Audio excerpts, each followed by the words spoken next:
Mugire icyumweru kiza kuri tariki ya 13 z'Ukuboza mwaka wa 2020. Buhoro buhoro turimo turagana ku mpera z'umwaka, nkaba mbifurije kwitegura neza iminsi mikuru haba iya Noheli cyangwa iy'Ubunani. Ndabasuhuza aho muri hose, cyane cyane kuri cyumweru ndagira ngo nzirikane mu gihugu cya Canada. Kandi mbahaye n'ikaze kuri Ndabaga TV, mbashishikariza gukora subscribe, gukora like, gutanga ibitekerezo byanyu ku mwanya ubigenewe no kuza kugisangiza abandi igihe mwaba mwagikunze. Njye nk'uko bisanzwe ndi Constance Mutimukeye, nkaba nishimiye kuba namwe muri iki kiganiro no kukibagezaho.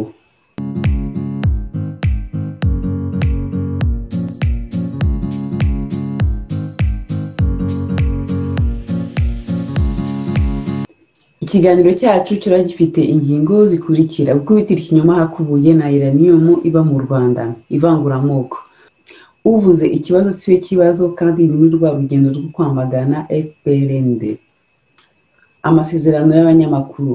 Turaza kureba amasezerano agenga abanyamakuru, kubera muri iyi minsi hasigaye haba ibintu byo kwibasira abanyamakuru bamwe na bamwe cyangwa ibinyamakuru bimwe na bimwe, aho murasanga no mu Banyarwanda baharanira impinduka abanyamakuru batangiye kugenda bakorera mu kintu gisa nk'iterabwoba. Turaza kurangiriza ku cyo nise inzozi zanjye, ubwo ndaza kubabwira kubera iki, ariko cyane cyane ni umushinga ndimo ndashyira mu bikorwa, nkabanza kubagezaho uko mwamfasha kuwugeraho. Nimujye kure. Yamana wemeraga ayisemuye mu ndimi barayiharabitse ayitesha agaciro. Mbere yo gutangira ingingo ya mbere, ndagira ngo nisegure ku bantu bose barebye ikiganiro cy'ubushize bagasanga narishe ikinyarwanda. Ndagira ngo mumbabarire, nta kintu nakitwaza mvuge ko ni ikinyarwanda, ariko hajemo rimwe na rimwe wenda kuba ndimo ndavuga naragiye ntumva ibyo ndimo ndavuga, ku buryo nanjye ubwanjye naje gusanga imwe mu mibare narayivuze nabi. Ubwo rero ndagira ngo mbisegureho, uru ni urugendo, gahoro gahoro nirwo rugendo, umuntu aragerageza, ariko nta kintu yakitwaza ngo avuge ko yishe ururimi rwe gakondo. Ndagira ngo mbisegureho. Ingingo rero yacu ya mbere iragira iti: na uranium iba mu Rwanda, gukubitira ikinyoma hakubuye. Muri iki cyumweru ku itariki ya 8 Ukuboza, ikinyamakuru Igihe.com cyatangaje ko uranium yifashishwa cyane mu gutunganya ingufu za nucléaire, ishobora kuba amwe mu mabuye y'agaciro bitaremezwa neza ko aba mu Rwanda, ariko bikaba bisaba ubushakashatsi kuko nayo akenewe ku isoko mpuzamahanga. Mu nkuru y'Igihe, umuyobozi mukuru w'ikigo cy'igihugu gishinzwe ubucukuzi bw'amabuye y'agaciro RMB, Gatare Francis, yavuze ko hakiri intambwe yo kuba mu Rwanda hashobora gucurwa uranium. Muri aka kanya ngiye kugezaho ubushakashatsi nakoze kugira ngo turebe niba koko mu Rwanda habayo uranium. Ubushakashatsi bwerekana ko uranium ari ibuye ry'agaciro riba ahantu henshi ku isi, ku buryo naho muha hose ndahamya ko hari uranium, n'ahangaha nsohotse hanze hari uranium. Muri iki kiganiro turaza kwibanda kuri uranium ishobora gukoreshwa mu ngufu za nucléaire, akaba ari naryo buye ry'agaciro u Rwanda rwaba rurimo ruravuga. Ubushakashatsi bwerekanye ko 44% ya uranium ituruka mu bihugu bifite ubukungu buciriritse. Ibyo bihugu bikaba ari Brazil, Uburusiya, Ubuhinde, Ubushinwa na Afurika y'Epfo. Naho 22% ya uranium ituruka mu bihugu bikize, harimo za Canada na Amerika. Noneho hagasigara umugabane wa Afurika ufite uruhare rwa 34% za uranium. Nkuko nabibabwiye, uranium iba mu bihugu byose, ariko iyo umuntu arimo arashakisha uranium ushobora gukora mu nyungu za nucléaire, umuntu arimo arashakisha aho ubutaka bwayo bukize muri uranium. Ndaza kubibasobanurira mbereka icyo umuntu yita ubutaka bukize. Rero ibihugu bifite ubutaka bukize muri uranium ni Niger, Afurika y'Epfo muri Afurika. Muri Aziya hakaba Kazakhstan, Uzbekistan, Ubushinwa, Mongolia. I Burayi hakaba Ukraine n'Uburusiya. Noneho muri Oceania hakaba Australia. Noneho mu mugabane wa Amerika hakaba Canada, Brazil na Amerika, Leta Zunze Ubumwe za Amerika. Rero mwumva ko uranium ari ikintu kiba hafi ku migabane yose yo ku isi. ibyo bituma abantu bo mu bihugu biteye imbere bavuga ko uranium ari ibuye ry'agaciro ridashobora kuba ryaturukamo intambara, ariko ahangaha nk'abanyafurika muri rwa rwego rwo gufungura ubwonko bwacu, umuntu yabona yuko abazungu bahisemo mbere na mbere kujya kubanza gukora exploitation ya uranium iri muri Afurika. Niger ni igihugu kizwi muri Afurika kuba gicuruza uranium, hakaba hari za ntambara zo muri Sahel harimo na Mali, aho abantu benshi bakomeje kugenda bapfa, akaba ari bya bindi abazungu batuzaniye amadini tukayahugiramo, bagakomeza kuza gutwara ibiri ku butaka bwacu, kandi ibiri ku butaka bwabo babibitse kugira ngo nihagira ikibazo bazaba bafite icyo bita suffisance, autosuffisance, kuvuga kwigena ku bukungu bw'ubutaka. Mbere yo kwiga ku kibazo cy'u Rwanda nyirizina, reka tubanze turebe icyo bavuga iyo bavuze ati ubutaka burakize muri uranium cyangwa mu bindi bihe byose by'agaciro. Reka dukoreshe ingero zoroshye kugira ngo buri muntu wese ashobore kubyumva. Tuvuge ko ubu ngubu ari ubutaka bw'igihugu, tuvuge nk'u Rwanda. Ubu ngubu bukaba ari ubutaka, aya mazi ari ubutaka bw'igihugu, tuvuge wenda nka Niger. Reka dushyiremo uranium, tuvuge ko isukari ari uranium. Voilà.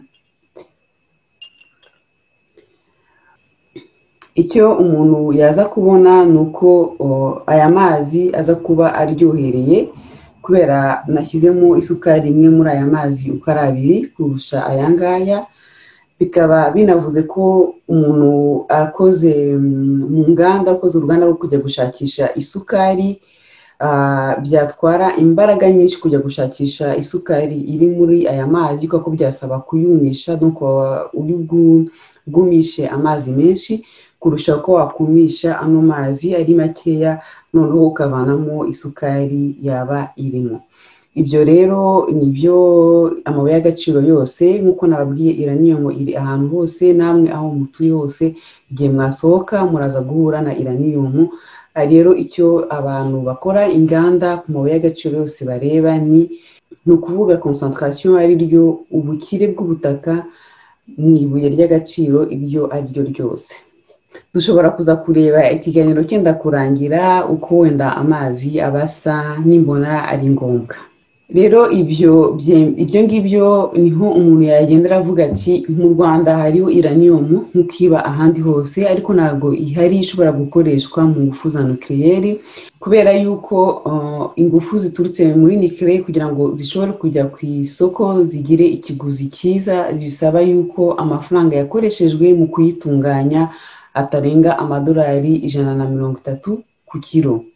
Ubwo rero washaka kuvuga ati ndimo ndabeshya, namushishikariza kujya kureba ibyabaye ku gihugu cyitwa Namibia, kigeze kuba ndakeka ari mu mwaka w'2009 cyatangira kubaka uruganda rwo kujya gucukura no gutunganya uranium. Abantu mwese nabashishikariza kujya kureba iby'urwo ruganda uko byarangiye, bwari rwatangiye kubakwa birahagarikwa kubera basanze ubutaka bwo muri Namibia bukeneye cyane muri uranium, gutyo amafaranga yari kuzakoreshwa kujya batunganya iyo uranium yari menshi cyane, bigatuma ingufu ziturutse muri nucléaire zitari gushobora gupiganwa n'ingufu ziturutse muri petrole. Ikindi nababwira ni uko ikigo cyitwa Agence Internationale de l'Énergie Atomique cyerekanye ko uranium iri ku isi yose itwara ingufu ziri munsi y'amadolari 130 ku kilo mu kuyitunganya, ishobora kuzakoreshwa mu gihe cy'imyaka 100 ku isi. Ibyo bivuze yuko mu gihe iyo uranium igihari, mu gihe umuntu ashobora kujya kuyishaka ku kiguzi kiri munsi 130, nta mpamvu n'imwe yatuma umunyenganda ajya kujya gushakisha mu Rwanda uranium, cyane cyane ko igihugu cy'u Rwanda kitanazwi nk'igihugu cyaba kirimo uranium na gato na gato. Ikindi nababwira ni uko ubushakashatsi nabuvanye ku rubuga rwa SFEN cyangwa urubuga rw'icyo kigo maze kubabwira. Ubwo rero umwanzuro nakongera kubagezaho ni uko mu gihe abanyafurika duhugiye mu madini abazungu batuzaniye, bo barangije gukora ubushakashatsi ku bukungu bw'ubutaka ku isi hose, bakaba bari barashyizeho n'ingamba z'uburyo ki bazajya babanza bakajya kugera ku byo muri Afurika mbere yo kubanza gukoresha iby'iwabo. Ikindi nakongeraho ni uko abantu bize shimi wenda nibo baba babyumva cyane, ariko ntabwo ari ngombwa kwiga shimi ngo umuntu yumve ibyo ngiye kubabwira. Ni ukuvuga ngo icyamaze kuboneka ni uko ahantu hari zahabu nyinshi hakunze kuba hari na uranium. Kuri izo mpamvu kuri uyu munota abashakashatsi benshi bakora mu bintu bya uranium bakeka yuko mu gihugu cya Repubulika Iharanira Demokarasi ya Kongo hashobora kuba hariyo uranium. Ibyo ngibyo bigatuma nkomeza kwibaza mbere na mbere ari amasezerano u Rwanda rwakoranye n'igihugu cy'Uburusiya mu rwego rwo kubaka uruganda rw'ingufu za nucléaire. Kuri ayo masezerano kuba banongeyeho yuko ngo mu Rwanda hariyo uranium akaba ari ikinyoma, bigatuma nkomeza kwibaza niba ari amasezerano atari ayo guhisha ukuntu u Rwanda rwazajya kwiba uranium yaba iri muri Repubulika Iharanira Demokarasi ya Kongo. Ibyo byo mbivuga mbashingiye ukuntu mu Rwanda nta coltan ihaba. Kuri uyu munota u Rwanda rukaba ruri mu gihugu rucuruza ku isi coltan, ariko bagiye kuyiba muri Repubulika Iharanira Demokarasi ya Kongo. Ibi bintu rero mbaye mbona twebwe nk'abanyarwanda nk'abaturage tugomba kubyamagana, kuko dufite ubundi bukungu mu Rwanda twagombye gushingiraho ubukungu bwacu, aho kugira ngo duhore dutera intambara mu bihugu by'abaturanyi bakanatwanga mu buryo ki bwo kujya kwibayo amabuye y'agaciro kandi tutayakeneye, ko dufite ubundi bukungu wenda umuntu azabigarukaho, umuntu yakubakiraho ubukungu bw'igihugu tutagombye kumenyekana nk'abajura. Reka duhite tujya ku ngingo yacu ya kabiri, ariyo uvuze ikibazo siwe kibazo. Ntabwo ngitindaho kuko abantu benshi bamaze gutanga ibitekerezo byabo n'ibyo ntekereza byaratanzwe. Mu mafoto yahise mu cyumweru cyashize yerekanaga uko mu Rwanda himitswe ivanguramoko, aho mu myanya yose ikomeye, urugero nko mu basirikare bakuru bose ari abo mu cyiswe ubwoko bw'Abatutsi. Igitangaje ni uko abantu bamwe aho kubona icyo kibazo ahubwo bahise batangira kuvuga ko abakoze ayo malisite ari cyo kibazo. Bahise bitwaza ibintu byabaye mbere ya Jenoside kugira ngo bateshe agaciro icyo kibazo, ariko ntabwo ari ugukemura ikibazo kuko kiracyahari. Nkaba nabwira abo bantu yuko muri rwa Rwanda twebwe twamagana FPRND, aho tubona yuko ibyo MRND yakoze, ivanguramoko, ivangura akarere, kudaha amahirwe amwe ku banyarwanda bose, ari byo FPR yaje nayo igakora, ari ukuvuga ngo abanyarwanda bose ntabwo bagira amahirwe amwe mu gihugu cyacu. Ubwo rero tuzakomeza kuvuga icyo kibazo kuko ntabwo twemera ko habaho akarengane keza. Uko twamagana amahano MRND yakoze, ni nako tuzamagana amahano FPR ikomeza gukora, kuko dushaka kubaka u Rwanda rw'abanyarwanda bose, u Rwanda buri mwana w'umunyarwanda azaba afite amahirwe amwe na mugenzi we.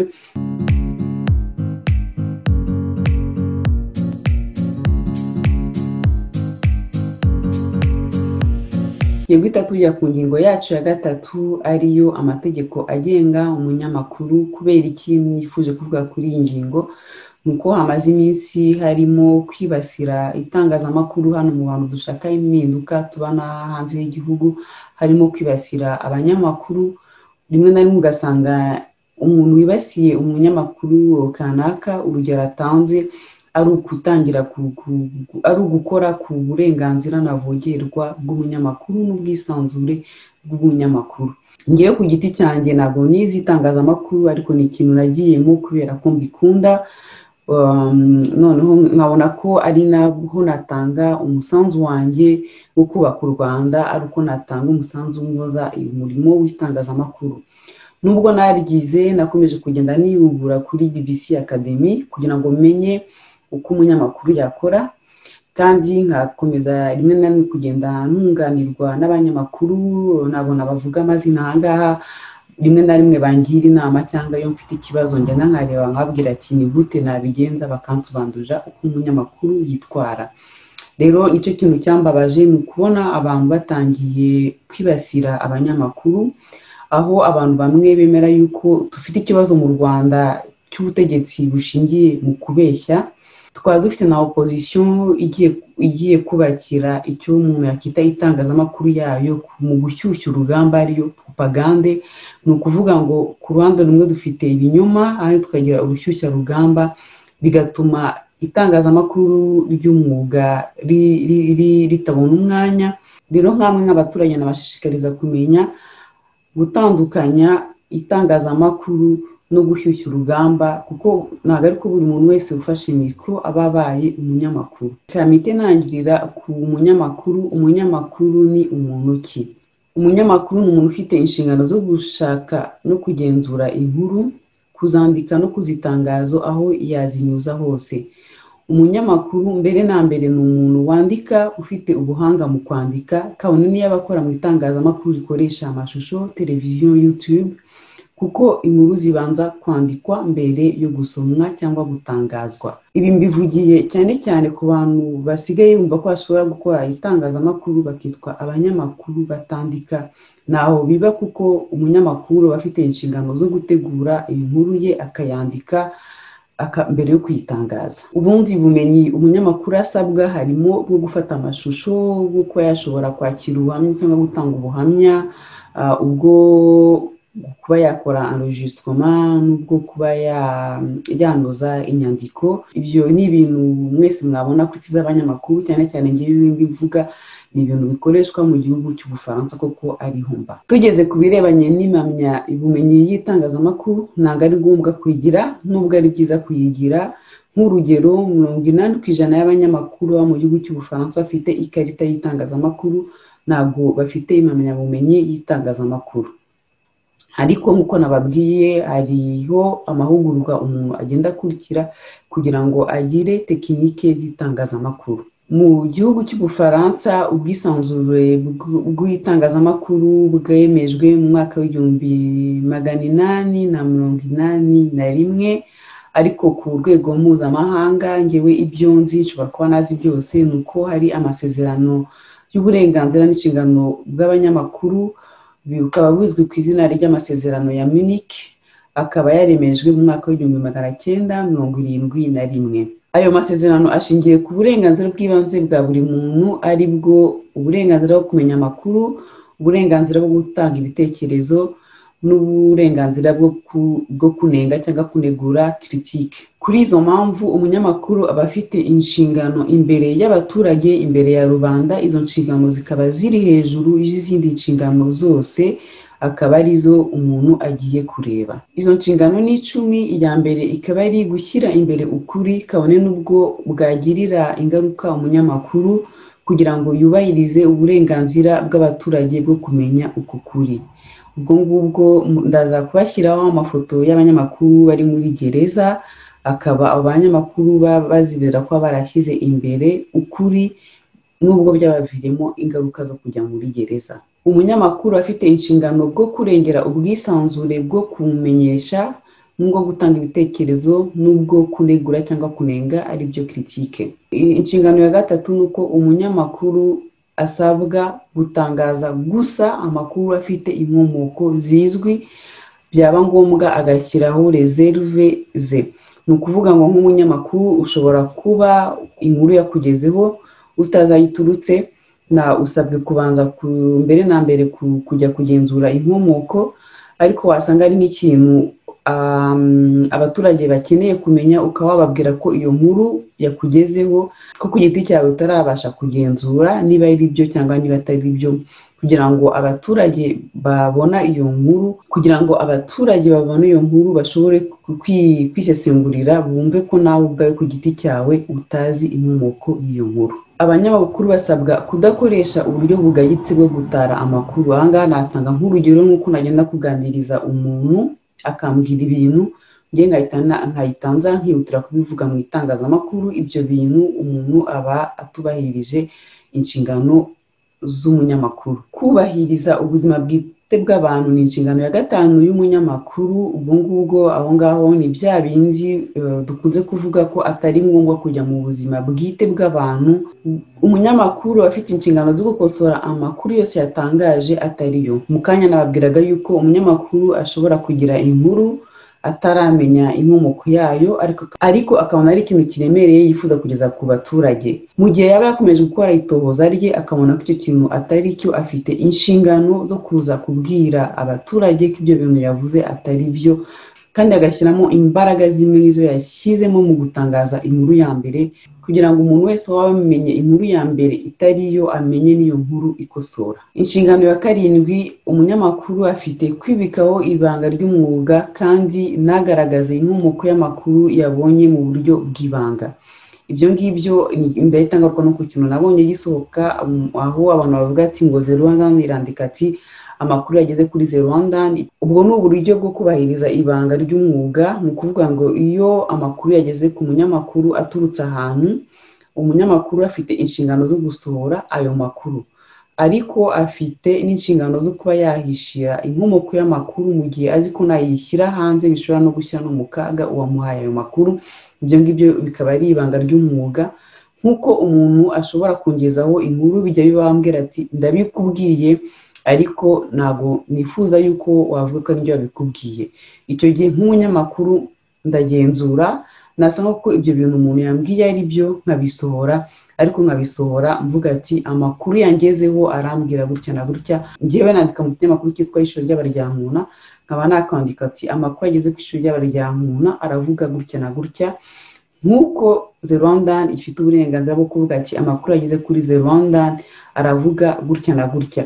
Ibyo ni inshingano zo kwibikaho ibanga ry'umwuga. Umunyamakuru afite inshingano zo kwirinda gukopera, kujya kwiba inkuru z'abandi, gusebanya, gushinja bidafite ishingiro, kimwe no kuvana inyungu mu nkuru iyo ari yo yose atangaje. Umuntu wese utangaza inkuru abifitemo n'inyungu aba atandukiriye ku nshingano z'umunyamakuru. Umunyamakuru afite kwirinda kwitiranya umwuga w'itangazamakuru n'uwo kwamamaza publicité cyangwa wo gushyushya urugamba, ariyo propaganda. nk'uko nabibabwiye, tugomba kwirinda gukora propaganda, cyane cyane iyo umuntu yambaye ingofero y'umunyamakuru aba atagishoboye gukora propaganda cyangwa akavuga ko ibyo narimo arakora atari itangazamakuru. Umunyamakuru kandi afite inshingano zo kutemera amabwiriza y'abashaka ko abakorera publicité kubamamaza. Nigeze kuba nabwira abantu ati ngewe hari igihe nshobora kureba nk'ikintu umunyepolitiki kanaka akoze nkagenda nkagitangaza nkagikwirakwiza kuko ari ikintu nabonye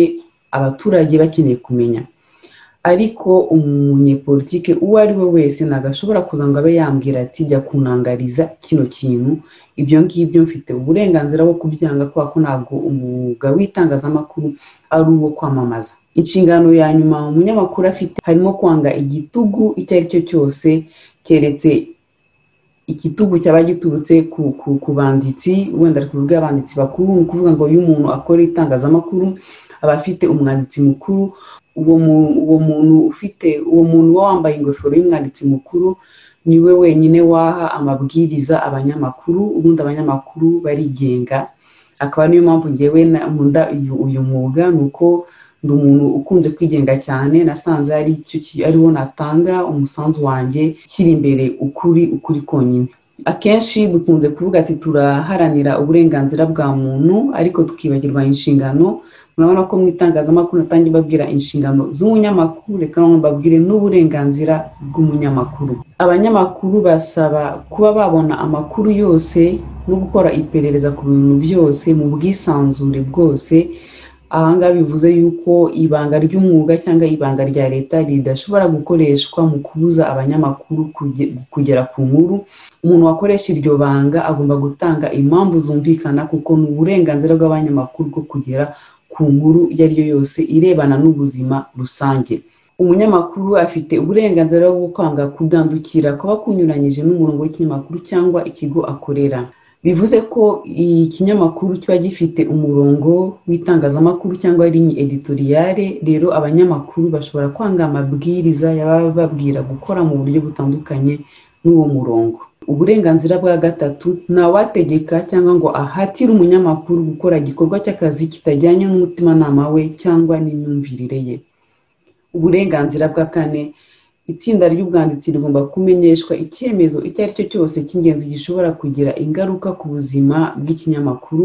Nibura bagomba kubanza kuganirizwa mbere y'uko hafatwa icyemezo cya nyuma ku bintu byaba biri buzane impinduka mu bwanditsi, arimo nko gushyiraho umunyamakuru mukuru mushya, guhindura abanyamakuru cyangwa n'ibindi byinshi. uburenganzira wa gatanu, urebye imikorere ye n'inshingano ze, umunyamakuru afite uburenganzira bwo gukorera kuri kontra no guhembwa mu rwego rwo kubungabunga umutekano we, haba uw'amikoro n'uw'ubuzima bwe, kugira ngo umunyamakuru akomeze kuba ari umuntu ukora yigenga. Nk'uko mwabyumvise, umunyamakuru afite uburenganzira butanu. Mu Rwanda ho abanyamakuru nta bwisanzure bafite, ibyo birazwi, ariko birababaje ko n'abantu tuvuga ngo turakorera hanze y'u Rwanda, mu bihugu dufitemo ubwisanzure, hasigaye hari igitugu kirimo kiraza gituruka cyane cyane ku banyepolitike kijya ku banyamakuru. Ngenda bibaha ubuhamya, ntabwo ndivuga abantu. Ubu ngubu ngewe nsigaye nkorera mu bwoba, kubera yuko abantu bashaka kugenzura ibyo wandika, abantu bashaka kukubwira ngo wandike ibintu bitari mu myumvire yawe kandi biri mu burenganzira bwawe. Ngewe nkaba nibaza ati se turimo turaharanira iyihe mpinduka niba n'abanyamakuru bakorera hanze dutangiye gukorera mu bwoba? Sinzi niba ni njyenyine urimo urakorera mu bwoba. Ni ukuvuga ngo umuntu asigaye ajya kwandika ikintu cyangwa gukora ikintu, ugahita utekereza ati aba n'aba barabifata nabi, bamara kwifata nabi bagushyiraho presiyo ibabaje, presiyo ngewe nanenga.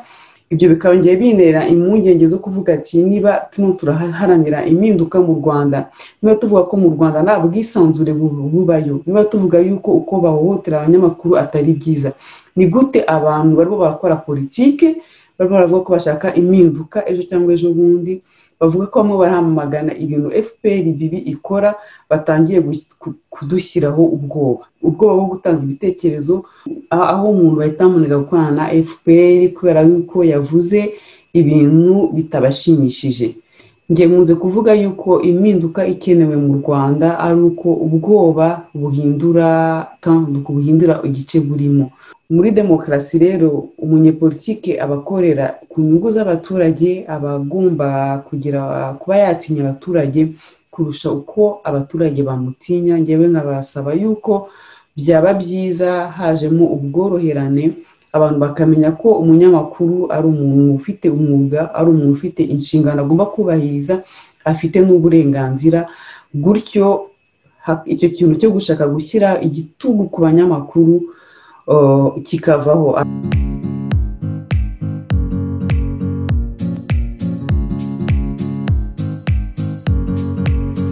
Reka duhite tujya ku ngingo ya nyuma, ariyo nise inzozi cyangwa umushinga wanjye. Nkaba nifuza yuko mwamfasha. Kera cyane, ndakeka nari mfite imyaka 15, nari nicaye tuba hanze tumaze guhindura igihugu nk'inshuro ya gatatu. Kuri njye byari byinshi cyane, kujya mu ishuri bikomeye kubera kwiga, umuntu agahagarika kwiga ukongera ugasubira mu ishuri ugahagarika. Mfite imyaka ndakeka 15, nari nicaye turi ahantu mu gihugu kure y'u Rwanda, mfite ubuzima butoroshye, amikoro ari make, ariko umuntu yicaye aho ngaho. Ubwo ngubwo rero narimo ndibaza ati nkabona yuko no gusubira mu Rwanda ari ibintu biri kure, kuko twari turi kure y'u Rwanda, n'amafaranga umuntu yavuga ati gufata indege nsubire mu Rwanda, turi kure nta n'amikoro dufite. Ubwo rero nari nicaye nihebye nibaza ati ejo hazaza hanjye nahahe, ariko ndimo ndasoma n'ikinyamakuru cyavuga ku byamamare. Icyo gihe nicaye nihebye, naguye ku mateka y'umuntu witwa Alec Wek. Akaba ari umuntu icyo gihe yatangiye kuba mannequin, atangiye kumenyekana ku rwego rw'isi. Akaba rero yaravuga ukuntu yari impunzi, akaba yarabaye impunzi, akagenda akashobora kuba umumannequin. Icyo gihe aravuga avugira impunzi. Icyo gihe mbisoma na imyaka 15 nihebye, mbona ko na ejo heza mfite. Icyo gihe naravuze ati Imana nimfasha nkava hano hantu nkaba najya i Burayi cyangwa muri za Amerika, matuka mu bihugu biteye imbere, nzaharanira, nzakora ibishoboka byose maranire kumenyekana kugira ngo nanjye nshobore kuvugira impunzi, kuko inkuru ye yamaye icyizere. Mbona yuko ushobora kuba uri impunzi uyu munsi, ejo ukagira ubuzima bwiza. Nyuma y'imyaka myinshi nashoboye kuva aho hantu, nashoboye kugera mu gihugu cyateye imbere, ariko navuga ko natsinze kubona haba icyamamare.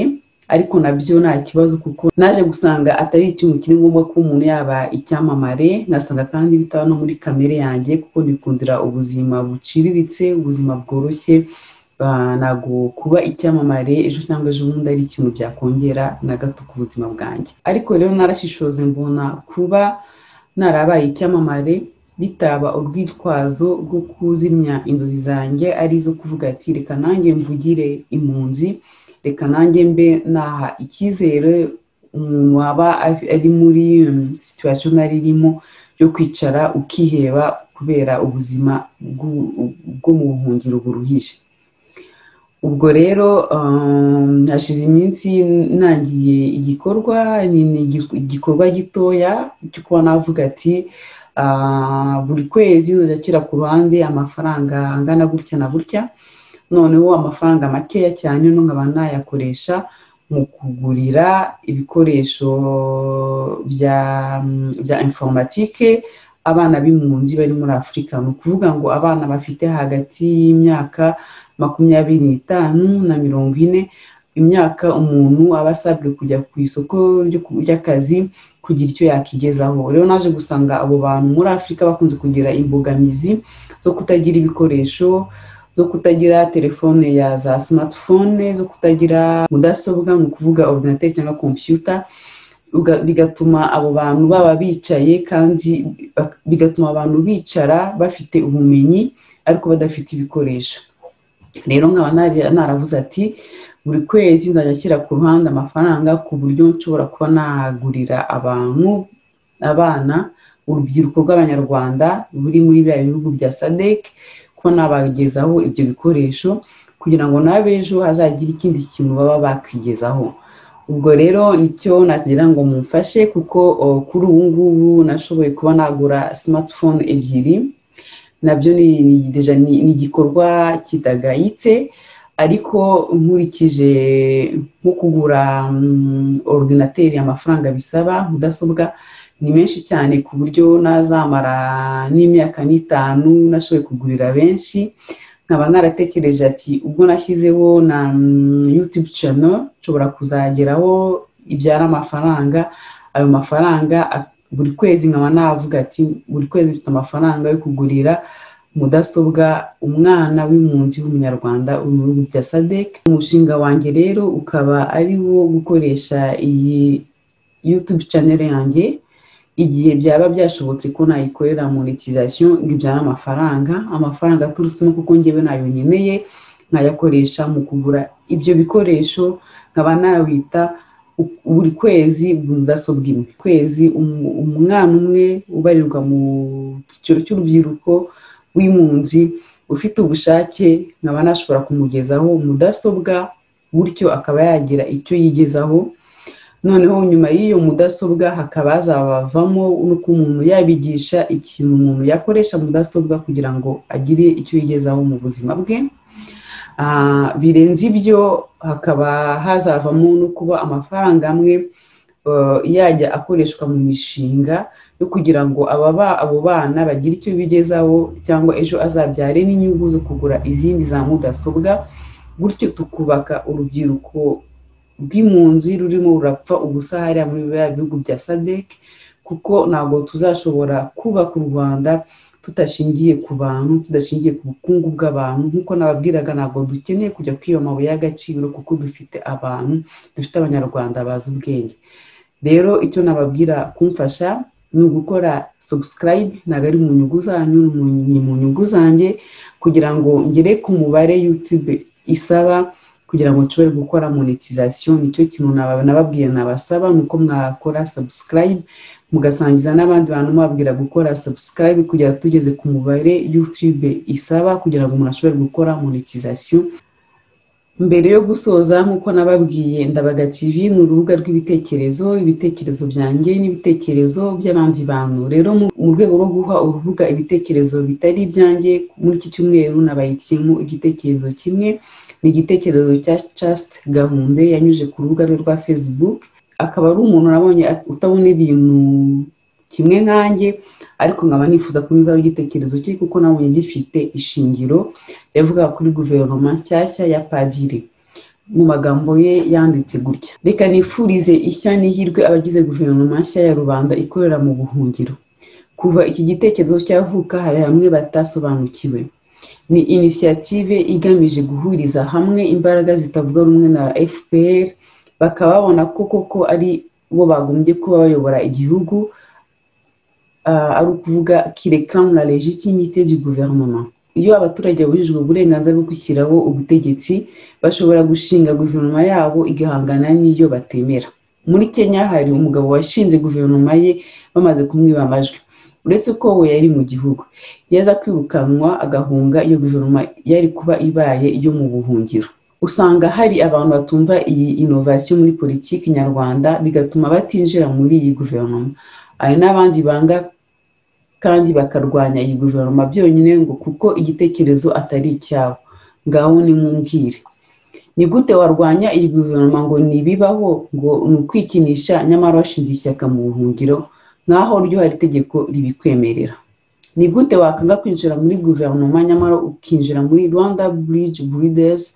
Uretse ko basanze Nahimana Thomas yarabatanze ide ya guverinoma, yabatanze umushi ubungu bwagira gutya ngo tubiceceke. Ni gute warwanya guverinoma ikorera mu buhungiro kandi wowe ufite cyangwa ushaka gushinga ingabo, ubundi ingabo z'igihugu zagombye kuba zihagije? Maze rero abantu bagiye basobanukirwa ko yaba amashyaka ya politike, yaba guverinoma mu buhungiro, zaba ingabo zose ni outil de résistance à l'oppression zishyirwaho mu bihe bidasanzwe nk'ibyo turimo. Cyakora koko niba ubona leta ya FPR ifite légitimité na légalité mu maso y'abanyarwanda, byo koko guverinoma yindi ntiwayemera. Ushobora no kwanga kujya muri guverinoma kuko yashyizweho n'umuntu udakunda, ariko ibyo ni ibibazo hagati y'abantu kandi bibaho. Ahubwo ikimbabaza ni uko idakora cyane uko bikwiye. Icyo cyari igitekerezo cya Chaste Gahunde.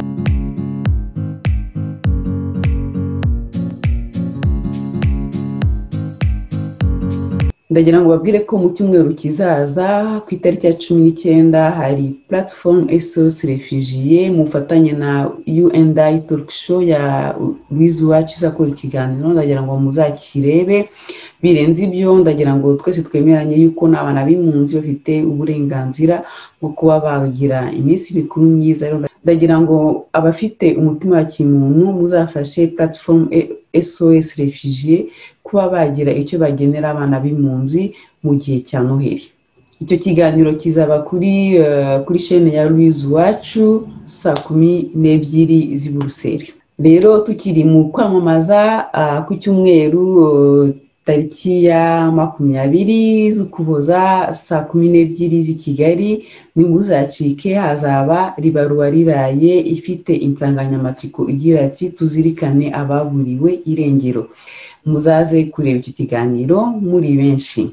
Rero turi ku musozo w'iki kiganiro, nkaba mbashimiye kuba mwakirebye, nishimiye kuba nabanye namwe, nkaba nabashishikariza gukora subscribe nk'uko nababwiye ndabikeneye, nkaba nababwira gukora like aussi no gutanga ibitekerezo byanyu mu mwanya ubigenewe. Byose ndabisoma, iyo harimo kunegura ndabisoma ngagerageza guhindura, harimo kuntera inkunga nabyo binanshimisha, harimo n'ibitekerezo nabyo binanshimisha kuko nta muntu bigira. Ni byiza ko mujya mu ibitekerezo byanyu mukambwira naho mba nabyishe. Nkaba nababwira ko mushobora kunyandikira kuri byageze@gmail.com. Rero nkaba mbasezera mbabwira ko ibiganiro kuri Ndabaga TV ari akagaruka nkuko bisanzwe turi ku cyumweru. Ndagira ngo mbifurize kugira icyumweru cyiza. Abajya gusenga mu dusengere, musengere n'abanyarwanda, nanjye ndabasengera nsengere n'abanyarwanda bose. Mbifurije kugira amahoro aturuka ku mutima, amahoro y'Imana n'Imana y'u Rwanda. Imana y'u Rwanda ibane namwe. Mwuka wa sogokuru n'umuco w'ubwibone ume koroherana abo tutameze kimwe.